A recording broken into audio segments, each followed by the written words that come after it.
There has never been in the history of franchising anybody that's done what Crumbl's done. Are they profitable? At the time, I was like, cookies? If someone is venturing to go out and leave the 9-to-5 and they want to bet on themselves, what's one lesson that you would give them? I wish I would have bet on myself 15 years sooner. Life is a pitch. It's simply that. It is a pitch, and it is fun.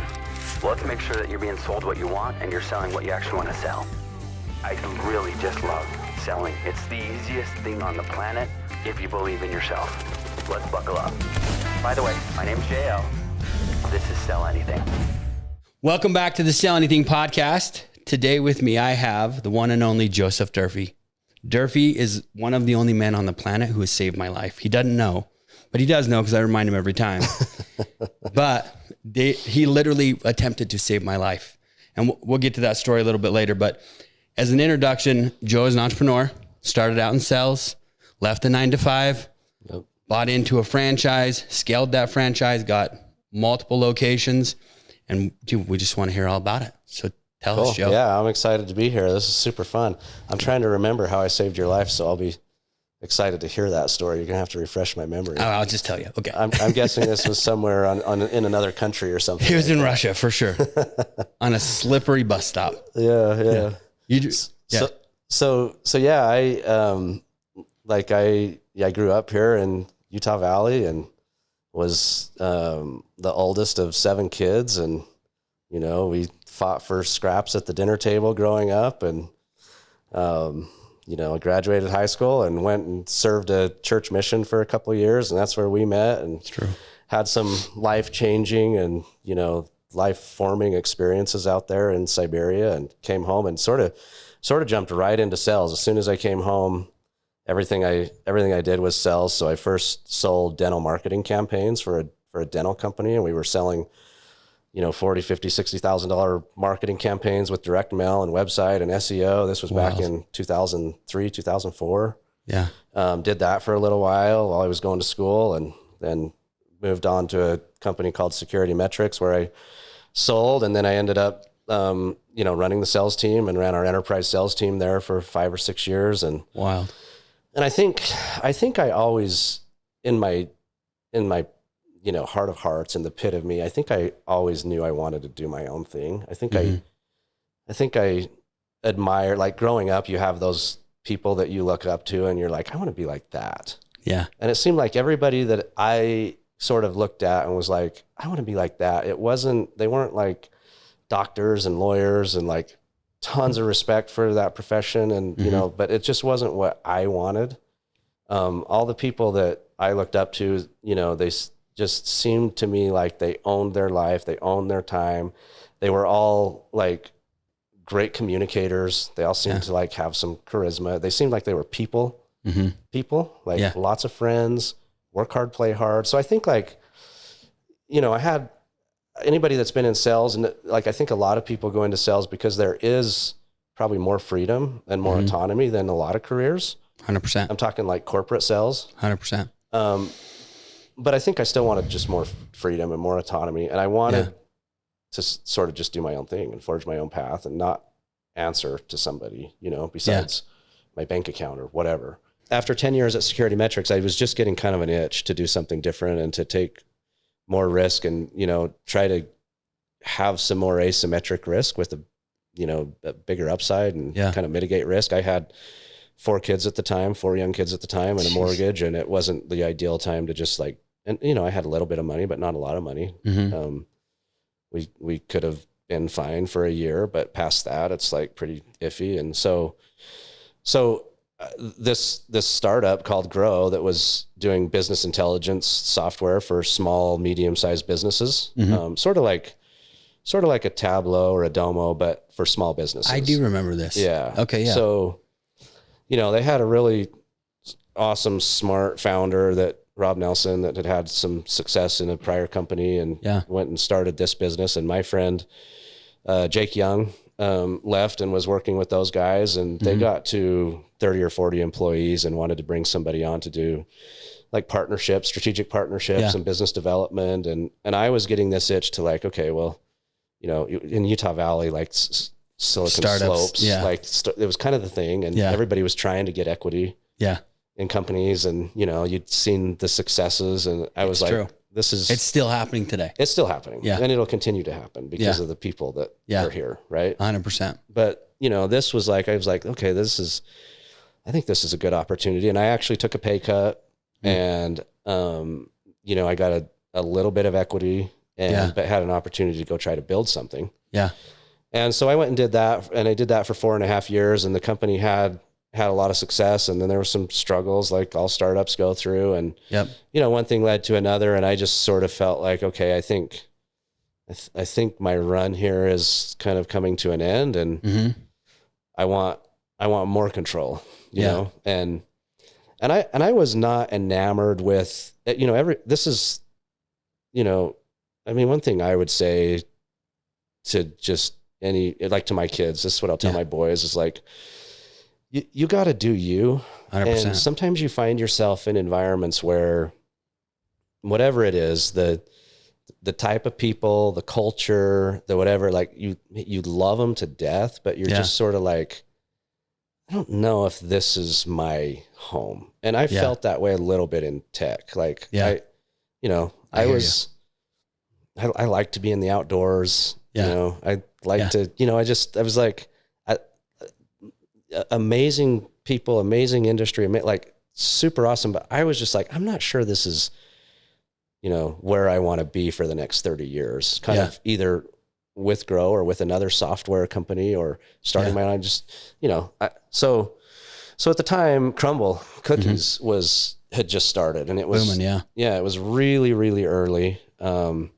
And a good friend of mine that we met in college, and Rob Hartshorn, he went off, you know, he's an attorney, and we stayed in contact, but we didn't talk a lot for probably 15 or 20 years. But he was out in Texas, and he moved back to Utah, and we connected through some real estate leasing that he was doing actually for Grow at the time. Yeah. And I was still at Grow, and we sort of reconnected and went to lunch, and we were both like, gosh, I just want to do something different, you know? And didn't think anything of it.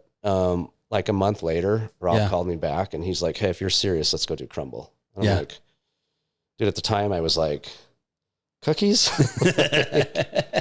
I was like, you're nuts. And you must not think very highly of me or whatever. Like, you know, not like that, but I was like, there's no way. And he's like, well, let me just tell you what I know. And he had done some lease work for some of the very first, like it was probably the second or third franchisee that Crumbl had. Okay. So it was, so he had seen the numbers, he had seen. So through doing the lease and then seeing this guy open his store, he became friends, and he got to see numbers and was like, so then he started talking to me about what they were doing. And I was like, really? So I started to think about it. But I just, during that time, I kept and I think there was a lot of factors sort of culminate, like coming together.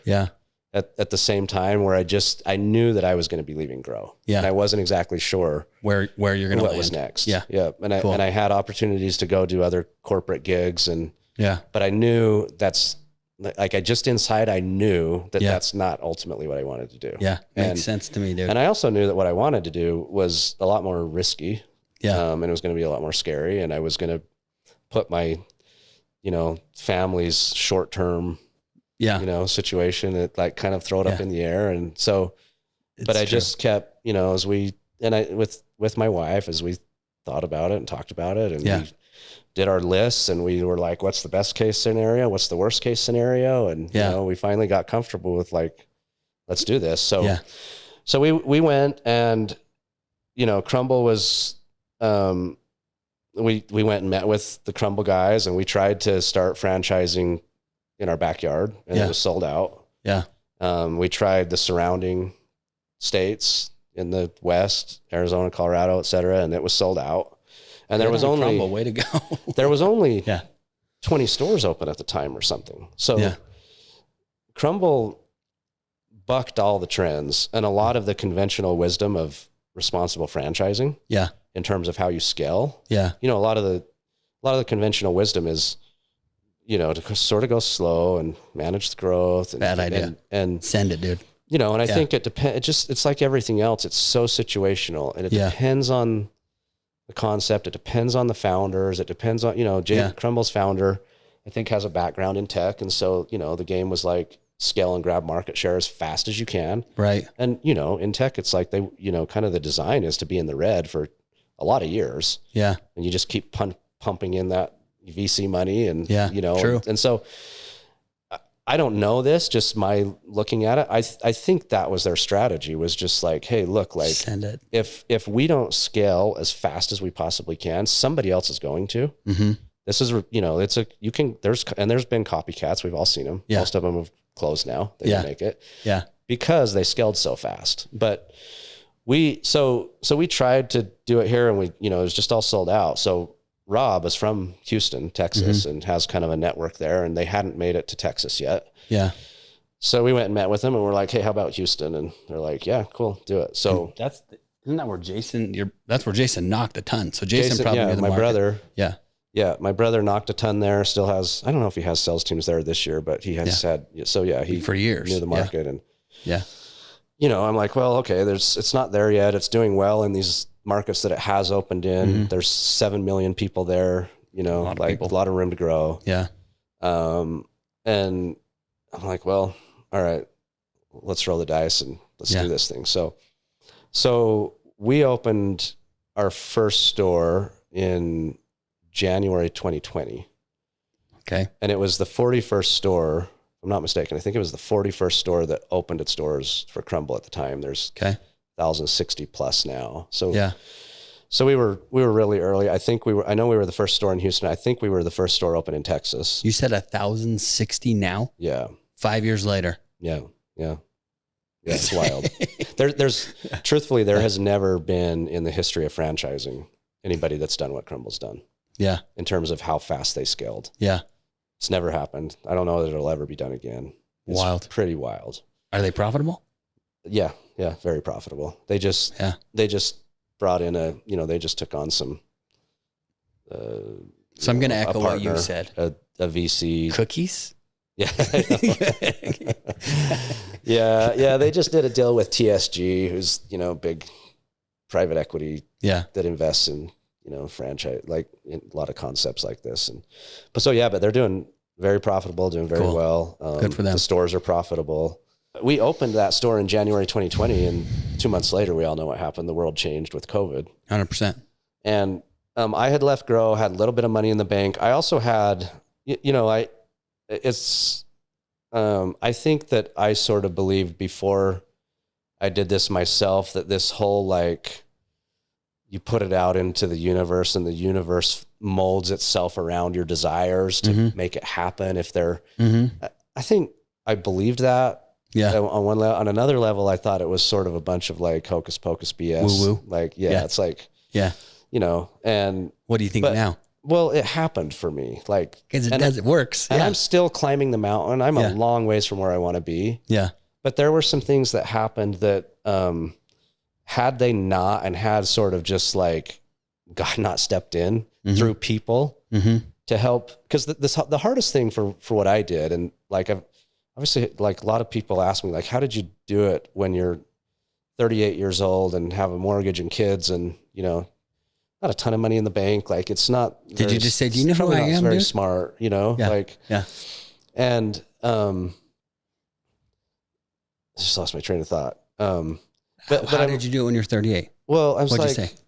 I'm like, I had to make some sacrifices. Like, we sold our home. Part of the funding for that first store came from me selling my home that I had some equity in, and I didn't want to like burn through our savings right then. But then I also had a good friend that has a company where they are in the debt space. They buy debt for penny on the dollars and service it and outsource it and stuff like that. And it was basically like, hey, while you're, transitioning and building this, and there's not income yet, and you're living on selling, money from selling your house and savings that you had, like, just come and make some phone calls for me. And maybe if you land a deal, I'll cut you in on it. And it can be a residual thing that, it's like, but there was there, you know, it was like, just come and start calling. And he paid me a little bit to start calling, but it was basically like, hey, if, you know, go land a deal and I got see you. what happens. And like, you know, so I called and called and called and called and called, just cold calling. And I don't know anything about the space. Yeah. Basically gives me a list and some names. And he's like, just start calling them. And I listened to 2 phone calls, but they didn't have any sales guys because they were doing really well with just accounts that they've had for a long time. So I don't know what I'm doing, and I'm calling, I'm getting nowhere. And I make a phone call to this company, and they're like, well, we're actually just getting ready to, you know, package up our debt and sell it. And I'm like, all right, cool. Who's handling that? And they're like, well, we got this broker, an outside company that's doing it. And I'm like, what's her name? What's the company? Can I get her contact info? And they're like, well, yeah, but like, you're way late to the game. Like, they've already got 28 other companies bidding on this debt, and they're closing it in like 2 weeks. And I'm like, son of a, I'm like, well, give me your number anyway. So I got her number, name's, I won't say more than that because maybe I shouldn't say that, edit that out, but I call and I'm not getting anywhere. I email, and I can't remember if it's a phone call or email, but I finally got a hold of her, and I was like, look, I know we're late, but just send me the packet that you're sending to everybody that's bidding on. Let us get a bid in. We'll turn this around really fast. The company's big. Like, it's the biggest company in the world in this space. Okay. And it was a space that these guys are already doing a lot of this work for some of their competitors. So we knew the space, knew the company. It was like, this was the whale. You know, this was like the whale. And it's like, I'm like, there's no chance. No way. But I can't catch it unless I throw a hook at the well. I'm like, there's no way. Cause we're so late. And you know, I'm, you know, I think you're always like, I think a lot of salespeople have this, Joe Rogan calls it like this inner bitch voice. That's like, oh, well, these other companies know more. They're more sophisticated. They have more resources. They're more this, they're more that. Like, how are we going to compete? And there was some of that for me. So we won this, we won this contract, and we had no business winning it not because we're not good enough or they're not good enough. I mean, I really don't. I just jumped in and started making phone calls. And, you know, but we won it, and it's a big contract. We still have it 5 years later. So cool. And, you know, like, it doesn't take time, but it's been, you know, pays a little bit every month. It's been, there's times where it's been really, really good, and it's a lot, and sometimes it's not, but it's like still there and still cranking. And it was like, you know, I think going back to grow, and it was just like, look, I know that this thing that I want to do is more risky, but I feel like this is the direction I should be going. And, you know, we sat down and talked with our kids about it. And, you know, my oldest was 13. So they're kind of old enough that it was like, well, why are we selling our home? And, and we rented for a year while we were like, let's just grow it out. But everything to this point has probably worked out better than I could have imagined. Just in terms of what I wanted. But like, having said that, it's weird but you know, people that bet on themselves will relate. They'll understand this. It's like, I have more, I'm better off financially. Like, I have more financial security now than I've ever had by a long ways. And at the same time, I feel more pressure. Like it could all be gone tomorrow. You know what I mean? Like, I do. I like, yes, there's some money in the bank, and the business is doing well. And, there's opportunity, like, you know, we've got other opportunities where we can keep growing, and, but it also feels fragile. And so there's this sort of like constant, like, and I think it'll probably always feel this way. There's just like this sort of constant, like, you have to keep building because it can all be gone like that. And I think we've all seen 100%. People that's happened to. And I think that's the thing that keeps me up at night. That's the thing that, just like, so happy that I took this path. And at the same time, it feels fragile. You know, it feels like it could. Dude, it's a real thing, but it goes back to what you were saying with God steps in, he puts people in your place. Like, I think that he does the same thing regardless of if you're starting with $0 or $100 million, as long as the intention is there to keep growing, which I think is the game of life. As long as we're putting in the effort to grow and do our very best, the people, the circumstances, God's hand will be there to be like, got you, here we go. And like, it will just keep working. Yeah.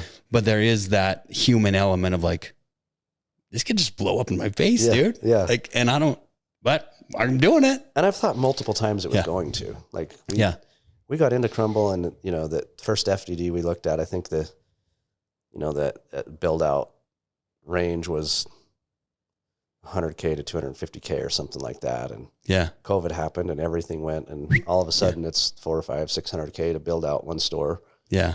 And that wasn't in our model. Yeah. So we're like, I mean, we had 2 or 3 meetings where we were literally like, well, maybe this isn't it.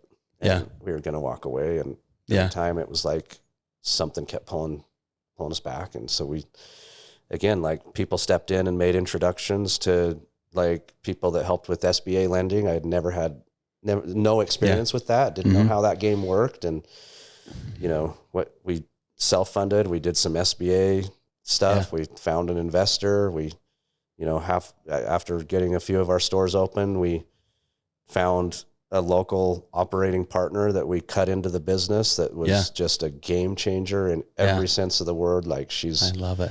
The best person on planet Earth. She's like Mother Teresa in the flesh. Like, but she's so good at what she does. And so she kind of gave us the confidence to keep growing and keep scaling. And because, my line in the sand was like, look, my kids are right in the middle of their formative years. I'm not going to move. Like I'll go out there and be there for, months of time if I need to, but we're not going to uproot our family right now. And so anyway, there's just a lot of things that happened that kind of made it work. But, now Crumbl's like saturated. They've got 1,000 plus units and not selling new territories. And I'm back in the like, okay, we've got a pro image franchise that we haven't opened yet that we're looking at. Yeah. That was like the hot spot when you were little, dude. Yeah. It's where you get all your cool stuff. They've got a really interesting story and they're kind of having a little bit of a comeback. And so we, we got a couple other things, but I'm back in this, like, all right, what's next? Like, we stay in franchising. I've got some, anyway, so it's just like, I feel like I'm right back to where I was 5 years ago. Yeah. In a way. Yeah. No, I love it, man. And it goes down to what we were saying in the beginning, because actually this week's podcast, at the time that we're filming this, was about the Pit to Peak, just like a solo episode of teaching Pit to Peak in a sales process. Cause that's how, but in life, it literally is Pit to Peak. Cause like what we were saying 5 years ago, the peak that you're at now, like it's a pit now. Like it's a pit, and we're just like, then there's the next peak. And then as we climb the mountain, that's like pivot, switch back. And it's just like, we keep climbing. But I like that Pit to Peak, by the way. Is that your thing? I heard it. No, I do. I heard it from a guy named Garrett J. White. And I've just ran with it. Cause it's like, dude, it's a real thing, man. Peaks and valleys, but are Pit to Peak. But like it's a pit of poverty to a peak of prosperity. Like, cause now, like, you'll look back at this 5 years from now and be like, dude, we were just so little and I thought so small. And then it's just it's a silly thing. It just keeps going that way. But it's cool, man. I'm excited for you. And it's been fun to watch. Cause well, here's the story. Here's how Joe saved my life. This is how Joe and I met. Durfey and I met in Novosibirsk, Russia. It's the capital of Siberia. We served our LDS mission there. And Durfey, when I came into the mission, had been there for about a year before I had gotten there. Yeah, that. So he was a leader in the mission, and I just idolized him. I was like, this guy is the coolest guy on the planet. And his Russian, like, he could speak better than anybody that was American. The Russians obviously had him, but like, his language was great. And so like anything he would say, I'd be like, okay, I'm going to do that. I would listen to everything he said. But we went on what's called exchanges, and it's where you split companionships. You're always 2 by 2 on a mission. And we were on exchanges, and we went to visit this guy named Yuri. And as we got off on Yuri's bus stop, it was winter, and it's just ice there. You don't ever see the ground. It's just constant ice. And so as we got off the bus stop, I jumped out of the bus and I went down like a ton of bricks, dude. Like I just slipped and ate it. Do you remember this? Vaguely, like I slipped and ate it. My memory's not as good as yours. I slipped and I ate it. And as I did, like, there's not a ton of like safety protocol in Russia. Like it just doesn't exist. And so my bus leaves as I'm like laying there, and this other bus is coming in. And because it's ice, like it's all happening so fast that the bus is like sliding towards me, and Durfee like jumps on top of my back to save me. He's like, I got you. And like, he's like going to take the hit from the bus for me, which we would have both died. But like, but luckily the bus did not hit either one of us. But you don't remember that? So I think all that really shows is that my brain doesn't work very well, because we both would have died. But I was safe. I do remember you falling. Yeah. Yeah. Yeah. Dude, but he jumped on me, and I was like, he tried to save my life. That's awesome. So, good times, man. Yeah. It's like another world. A completely different life, dude. It's like a different, yeah. But like you said like at the beginning, yeah, it's like a dream, dude. But the things that happen there, the life altering things, the life forming things are invaluable. It just gives you such a platform to jump from. Yeah. Yeah. I think probably for all of us, that's probably where the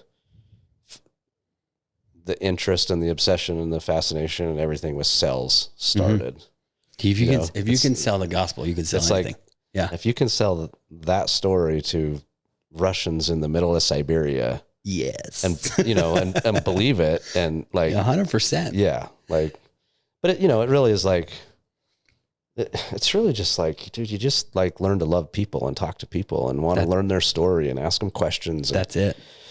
Figure out like what makes this person tick and what can I help them with? What are they, I don't know that. I think sells, dude. Yeah. When I was at Security Metrics and stuff, we went through these sales trainings, Griffin Hill, and got certified in that and some other, I can't remember what they're called now. Yeah. But now it's like, I couldn't tell you like the framework, like the step-by-step, like with like the, the open, the needs audit, like I couldn't even tell you that. It's just like, you talk to people, you ask them questions, you want to know, you find out what pit their story, what problems they're having, how can I be helpful? Yeah. And 100%. It's like, I'm sure you tell your kids the same thing. It's like, I tell my boys, I'm like, look, you got to learn to just communicate and look people in the eye and talk and be confident. 100%. And you're either selling or being sold. So choose which side you want to be on. 100%. And so true, man. And the thing that you said that is the most valuable, in my opinion, is there are two things. One, if you can sell that to the people of Siberia, if you can sell the gospel of Jesus Christ to people who were like shunned and sent to Siberia because they believed in Christ, like you have to believe it. Yeah. You have to believe in what you're selling, or it just doesn't land. Yeah. And then in addition to that, it's got to come from a place of love. Mm-hmm. It's got to come from a place of how can I add value to you? And in adding that value, there will be an exchange. Yeah. And in missionary work, it's not a monetary exchange, but in commerce and in business and in the marketplace, it is. Yeah. But you better be sure whatever you're selling, you can deliver. Yeah. So it's a powerful thing. And I think that what they have in common is that in missionary work and in business, it's like you're going to have a hard time if you don't truly believe that you're going to add value. 100%. From what you're telling. Like if you don't think their life or their business is in some way going to be better because of you being there. Yeah. And, I think I've sold things at times that I didn't believe in it, but it was like, I'm going through the motions and trying to pay bills. Yeah. And it's a pretty miserable experience. Horrible. And, it's nice to get to a place through a lot of trial and error and a lot of mistakes and, some failures and some wins where it's like you can be a little bit picky about what you sell. And it's true. Anyway. No, it's so true, man. It's so true. So here's another thing about Durfee. So if you go and follow him on social media, you'll see dude hunts a lot, specifically mule deer, but you just ventured out to Africa. I want to hear a little bit about that. Because the audience that we actually have that listens to this, most of them hunt. Like the intro video to this is me with my bird dogs. Mm-hmm. Like We just shoot. Yeah, you're usually wearing your like pheasant shirt. Or I love pheasants. Yeah. Yes. No, it's the reality of it is I got into summer sales, one, because I failed miserably as an entrepreneur, but two, I stayed into summer sales because I could go hunt all fall. Yeah. And so, and it goes back to the autonomy of being able to do what you want when you want. Yeah. So a lot of the listeners that are listening to this, that they hunt or they're aware of the lifestyle. So tell us a little bit about. Yeah, Africa's fun. So I've been there twice now. This last time I took my wife, and it was her first experience ever. She's tagged along with me once or twice, but not very often, just busy with kids and stuff. But so this was her first time ever hunting for herself. She like it?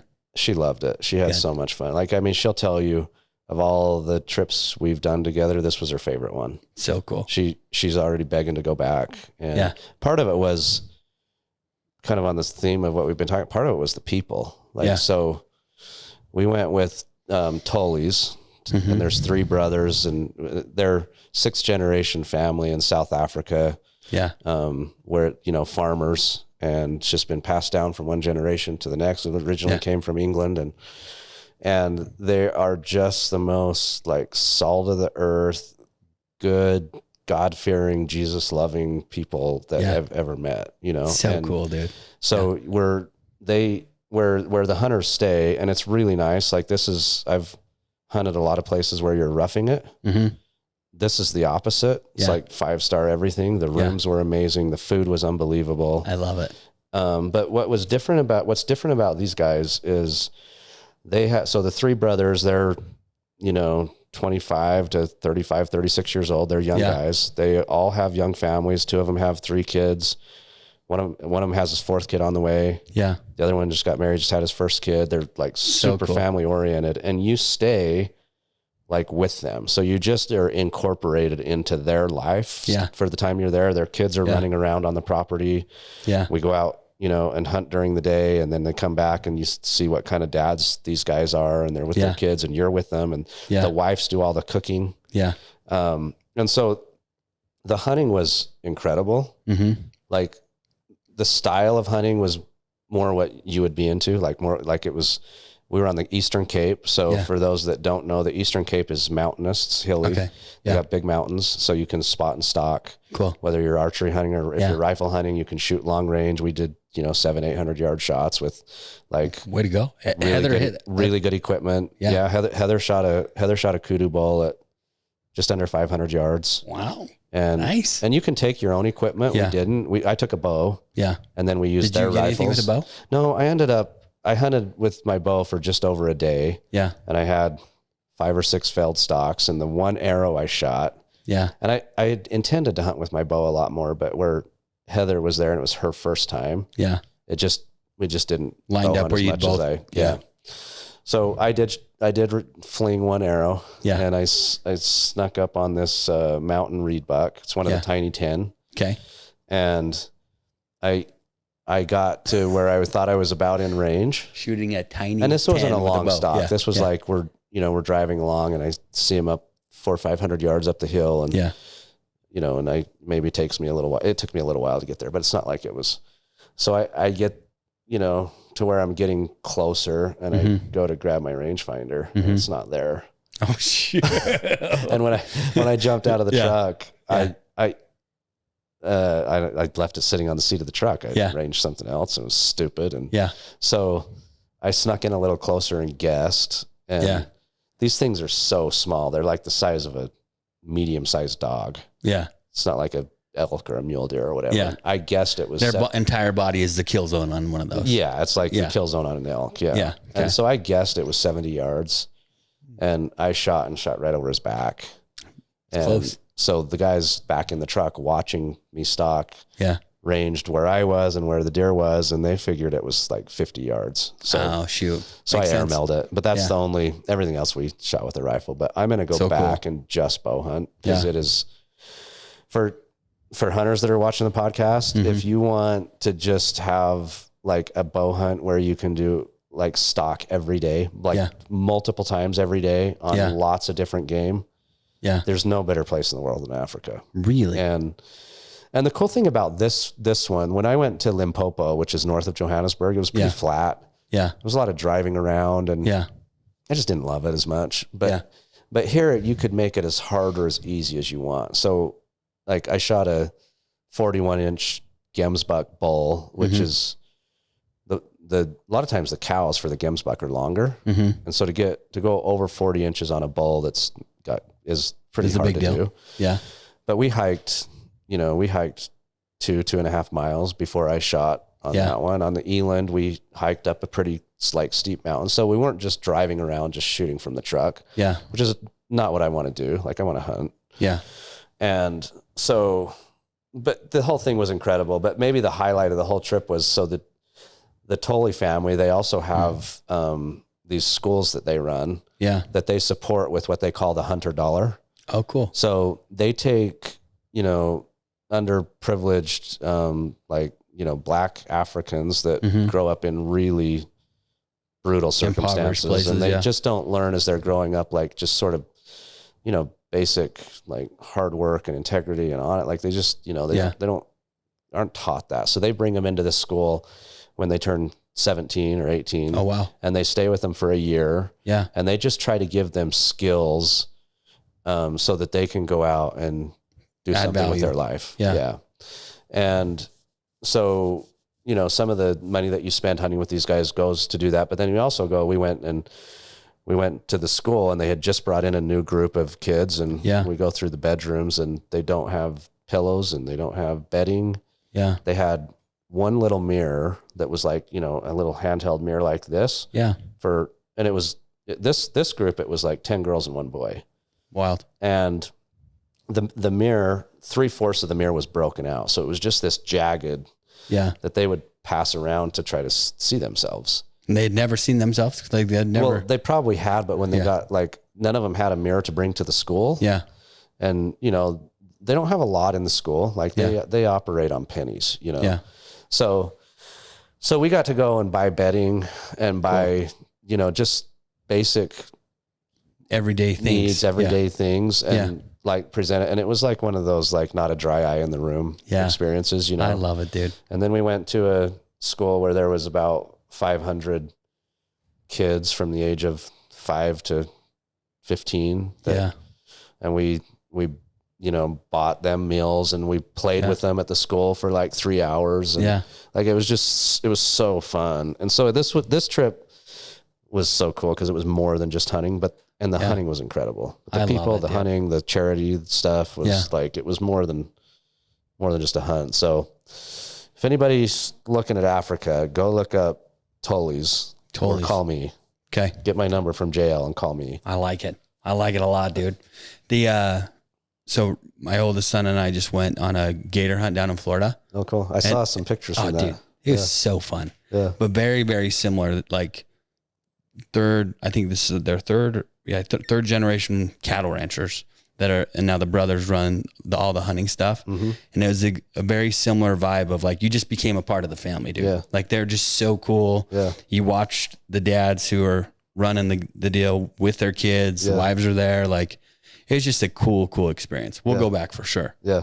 And that's my favorite part of hunting in different places internationally and stuff, is just like the relationships. It's good people, and man. They feel like family when you leave. And I think a lot of people don't see that side. Yeah. Of, they don't, dude. They just see that they see it. And I've said this to you before, and I mean it. I still mean it. So the house I live in is the city or it's not even a city, dude. We're a tiny town. Is the town that Durfee was raised in. And the only reason it was on my radar is because of, I call him Durfee because we go by last names on our mission, but his name is Joe. I think that's the first time I've ever called you JL. Yeah. It's always Van Z. Yeah. That's just kind of how it goes. But so it was on my radar, moved down here, and I have told Joe a handful of times, if I could be any other family or in any other family, it'd be in the Durfee family. Because your brothers are awesome, dude. Yeah, your parents have done such a good job, and they're so tight knit, and hunting is such a big part of your guys' family culture that it's like, it's just so cool. It's so fun. That's such a compliment. Like, that means so much. And like, I'm going to cut that part of this and send it to my dad. Oh, dude, your dad's a stud. He'll get teary eyed or whatever, but it is like you know, life gets busy and all my brothers have a bunch of kids and they're all doing different things, but we have built in, I mean, we hunt a lot together. We fish a lot together. Always together. And you know, you see other families that maybe don't have, or brothers that have that thing that they do, and they grow apart. And so it's been, super grateful for it. Yeah. It's so fun, man. And there's so many lessons, dude. Like when you like pour your heart and soul into hunting down something, and then you make a like decent shot, and you now only can rely on a prayer to find them. So many faith promoting lessons. Dude, I'm so freaking pumped this turned into a hunting podcast. Oh, dude, it's the funnest thing on the planet, dude. Dude, like, if you talk to my kids or my wife, they'll be like, dude, he doesn't hunt. He wanders around in the forest with a bow and binos and a spotting scope. Because most of what I do is try to find unicorns. Yeah, dude, the things you kill are unicorns. Like I'm trying to find that buck or that bull, whatever. Yeah. And I think a lot of people think it's like, hey, the guy's driving around in his F-150 or his Chev with the you know, beer in the console, and trying to jump out and shoot something off. It's like, that's stupid. Yeah. Well, I'll probably spend, you know, I'll probably go out like 60 times. Yeah. And fire one bullet, you know, like, cause it's not to take a mature public land, you know, North American, anything, that's old, that's big. It's so rare. Just finding it is so hard. And then, you know where all the honey holes are, dude, especially for the mule deer. Well, I there's people that are way more advanced than I am, but you know, I love the hunt. Like there's something about it. Like I don't play sports anymore. Yeah. You know, there's something about the competitive side of like me against myself that's the thing that I love, you know? Dude, there have been so many hunts where I'm like, this is so much like sales. I'm literally just looking for this one ideal client or deer or elk and I'm just waiting. Yeah. And then once I get it, like I got to close it, dude. And if I don't close it, it's on me. Like, there's so many parallels between, and it all does come down to competing with yourself or putting yourself in being such a skilled hunter so that you can make the shot, you know, you can stalk, you know, you can do all the things that you need to do once it's time to close. It's the exact same in sales. Yeah. Like, you know, you can build the rapport, you know, you can get them excited, you know, you can like emphasize, like be empathetic with them and get them going. Like they're the same in my mind. If only I could find a way to get paid a lot of money to do it. There's gotta be a way. Cam Haines or Jim Shockey. There's gotta be a way, dude. See, there's dudes doing it. For me, it's the opposite. Yeah. It just drains expensive. My bank account. It's like, my kids are like, do you ever want to get like a Ferrari or a Lamb? And I was like, no, I'd rather go shoot something, dude. Yeah. I don't like, and it's not that those cars are bad. I think that they have their place, but if I'm going to spend money, I want to go shoot something. Yeah. So I get it. I 100% get it. Yeah. Well, so here's my question.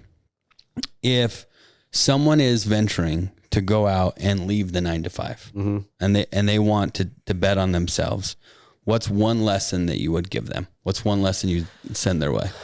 So let me give a few caveats and parameters to this, because I think that what I would say is different based on the stage of life of their person. Mm-hmm. If the question is somebody that was at my stage, you know, these people that are like, I don't really have regrets. Like, I don't really relate to you. I got a lot of regrets. Like I wish I would have bet on myself 15 years sooner. Yeah. I wish I would have been, you know, had the confidence to take some more risks sooner, but for whatever reason I didn't. And maybe my path was like, I needed to be in the corporate, whatever. And that's that was me, but you know, other people are not like that. But if we sort of just limit it to like, hey, if somebody's in a similar position to what I was, which is you have people that depend on you. Mm-hmm. You have kids, you have a wife, you have bills, you have a mortgage. Mm-hmm. You feel like you're maybe a little bit stuck. Like you feel like maybe the ceiling that you want isn't there. Like, and maybe it's money, maybe it's just growth, maybe it's, you know, but if for whatever reason you're just like, this isn't really what I want to do, or I should be doing something else, but I've also got obligations to take care of people. Yeah. What I would not recommend to anybody is to just be like, F it, jump, it's going to work out. Like, I think that's stupid. And I would not tell you to do that. Yeah. Like, and so what I would say is you really need to be thoughtful about like asymmetric risk. Okay. And so you really need to think long and hard about, like, based on the obligation, like, make sure your priorities are clear. Like, number one for me was like, if I have to work in corporate America for the rest of my life to provide for my wife and kids, and they don't have to worry about where the next meal's coming from. And yeah, we may not, we may not live a, millionaire's life, but we're going to be fine. Mm-hmm. Like, I know I can do that. But, and I would do that. Like, if the options were take a big risk, and if I could see ahead and it was like, hey, risk it all and have nothing, or just keep doing I would have kept doing what I'm doing. It's not like I was totally miserable. Like, and I worked with cool people and and this was over the course of years. Like, this stirred in me for years. Right. And I thought, and I looked at lots of different things. I bought some tanning salons while I was still working in corporate America. Did you really? Yeah. Cause I was like, well, maybe this is my way out. It sucked. Like, and they were not nice salons. And, we sold it 2 years later. Did you make any money? We made a little bit of money, but I mean, it was not a good, it was a learning experience. For sure. Yeah. I built a mobile salon. We built a tiny home. I remember hearing about on wheels. Yeah. That was beautiful. My wife designed it. Yeah. She cuts hair. Yeah.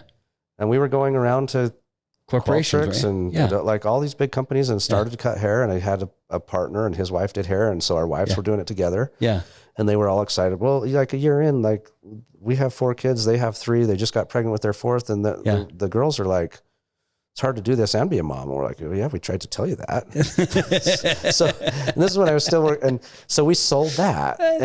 So I did, I think that time I was looking for a way to like kind of get into my own thing, but so I guess what I'm getting at is I don't feel like I just jumped like being reckless. Right. I don't think I was reckless. The reason that I chose franchising and Crumbl, I was looking into franchising because I had gone into these sort of groups where that's what all they talked about, and met people that had a lot of different franchise concepts. And, I had just studied a lot about like how it can help mitigate risk and sort of bridge the gap between full on entrepreneurship where you're building from something from scratch. Right. Right.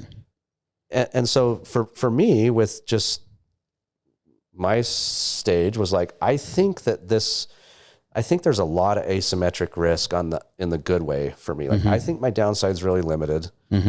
I think there's potentially a lot of upside here. So, so what I would say to somebody is like, if you're like me and unless you're just like, yes, 100%, this is a thing I'm going to do on my own and create from nothing. And I know it's going to work and be beautiful and give me the life that I want. And like, unless you are so confident that like you can't say no, like I wouldn't advise that for most people. Right.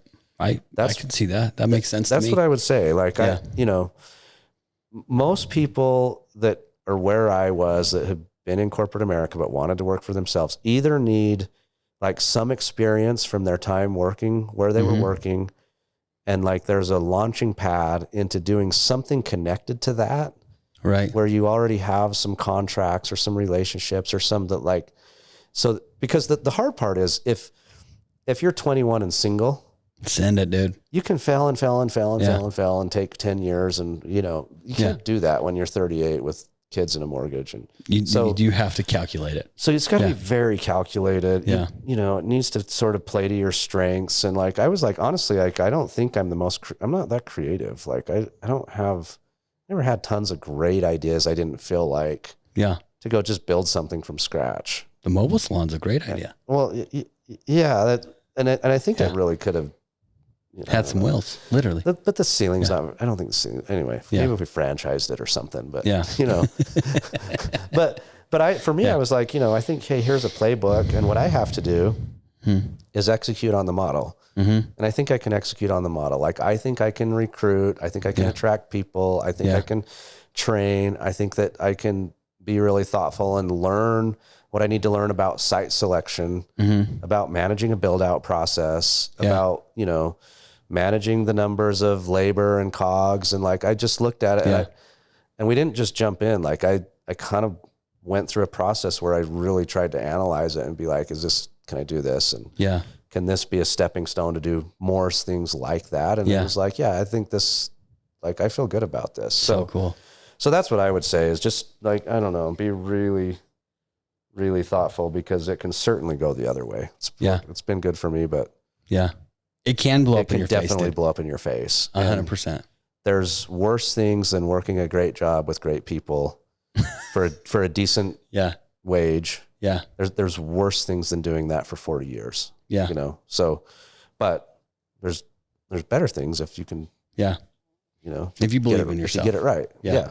Cause the cool thing is if it does blow in your face, but you can retain that just sheer belief that I'm going to figure it out. Yeah. Doesn't matter. Like, cool. Pick up the pieces. We'll do it again. Yeah. I don't believe everybody should work for themselves. I don't think everybody can. I think there's a lot of people that I think can't, shouldn't, whatever. So, and I think there's a lot of sort of glorifying and, you know, putting on a pedestal like entrepreneurs and betting on yourself. And I don't see it that way. Like like my dad worked the same job for 40 plus years. Your dad is such a stud. His legacy is his family. That's his flex, dude. And I know a lot of people that are doing that. And I have as much respect for that as I do for the entrepreneur that, you know, that builds $1 billion company. Like, but if you could do both, right? Yeah. If you could do both, then do both. I agree. But not everybody's built that way. You know? I can see that 100%, dude. And honestly, I don't even know your dad's name. Kerry. I do know his name. Yeah. So because of the Facebook, he comes up on my feed sometimes. That's why I know it. But like, I see him throughout town down here. He umps games, or he doesn't anymore, probably. No, not anymore. But like, dude, he is a stud, man. He's just a stud, and he's done such a good job with your guys' family. He just took like the 7 grandkids that are like, my parents have 28 grandkids or something, but it's because they had 7 kids. That's how many I have. 7 kids. Yeah. But he just took the ones that were like 8 to 16 or whatever, hiking into Granddaddy Lake. 2 days ago, and he just him and the grandkids. He's such a stud, man. So I don't know what that has to do with selling, but well, it has everything to do with selling. He sold you guys on being good men. He sold your sisters on being good women, and his family is his flex. Yeah, like, and he sold that through the way he lived. Yeah, continues to live, and hopefully we can do the same for our kids. Right? Oh, you're crushing it. You're doing great. So, well, Joe, I appreciate you coming on, man. Yeah, thanks for having me. This was super fun. This is first go for me at doing this podcast. Crushed it. Yeah, it was awesome. Good. Really fun.